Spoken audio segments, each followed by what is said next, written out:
আয়োজন করেছেন।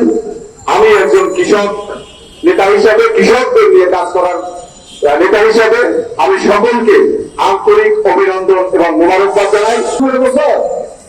শেখ হাসিনা বাংলাদেশে কিছু মাফিয়া সৃষ্টি করেছে। এই কৃষি খাতের মাফিয়া হলো এই মোস্তাফিজুর রহমান সেমন। এই মোস্তাফিজুর রহমান সেমন কৃষি খাতের মাফিয়া। সুতরাং এই মাফিয়াকে অনতি বিলম্বে গ্রেফতার করে যথাযথ আইনের আওতায় আনার জন্য আমি বিনীত অনুরোধ করছি। সুপ্রিয় শ্রোতা মন্ডলী, বিগত 15 বছর খুনি শেখ হাসিনা ভারতের একটা মুখ্যমন্ত্রী হিসেবে বাংলাদেশের শাসন ক্ষমতা চালিয়ে গেছে। বাংলাদেশের সামরিক শক্তি নষ্ট করে দিয়েছে। বাংলাদেশের যত খাত আছে সবকিছু তিনি ধ্বংস করে দিয়েছে।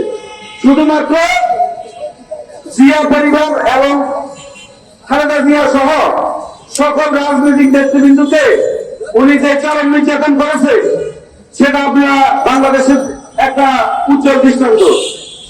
আমি ভারতীয় যে চক্রান্ত বাংলাদেশের বিরুদ্ধে খুনি শেখ হাসিনা বর্তমানে চালিয়ে যাচ্ছে, এই কৃষক সমাজকে আমি অনুরোধ করবো আপনারা যার যার অবস্থান থেকে, যেহেতু আপনারা বাংলাদেশের খাঁটি মানুষ আছেন, আপনারা দুর্নীতিমুক্ত বাংলাদেশের মানুষের মধ্যে হাত তুলতে নেই আপনারা কৃষক ভাইয়েরা।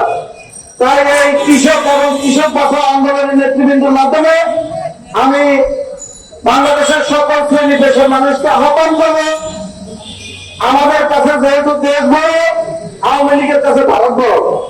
আমরা বাংলাদেশকে ভালোবাসি আর আওয়ামী লীগ ভারতকে ভালোবাসে। সুতরাং আমরা এই বাংলাদেশের স্বার্থে এই ভারতীয় চক্রান্ত আমাদের বিরুদ্ধে যে অপপ্রচার হচ্ছে, আমাদের দেশে নাকি হিন্দুরা চরম নির্যাতিত হচ্ছে। কোটি কোটি ভারতীয় হিন্দুরা টুইটার অ্যাকাউন্ট থেকে টুইটারে টুইট করছে যে বাংলাদেশের হিন্দুরা নাকি সাদা সিঁদুর করে রাস্তায় নামতে পারে না। কি নির্লজ্জ মিথ্যাচার! মানে শেখ হাসিনা তো বল করেছে। শেখ হাসিনা যে কত বড় মিথ্যাবাদী ছিল এটা তো সারা পৃথিবীর ইতিহাসে বিরল। শেখ হাসিনা সেই স্কুল কিন্তু ভারতে, অর্থাৎ শেখ হাসিনার থেকে বড় মিথ্যাবাদী কিন্তু ভারতীয়রা। বাংলাদেশের হিন্দুরা স্বাধীনতার পর থেকে আওয়ামী লীগের সময় ছাড়া আমার মনে হয় তারা জামাইয়া করেছে। শ্বশুর বাড়িতে জামাইকে যেরকম আদর করে, বাংলাদেশের মুসলমান সহ সকল ধর্মের মানুষরা হিন্দুদেরকে এরকম দেখেছে। শুধুমাত্র আওয়ামী লীগের শাসন আমল ছাড়া।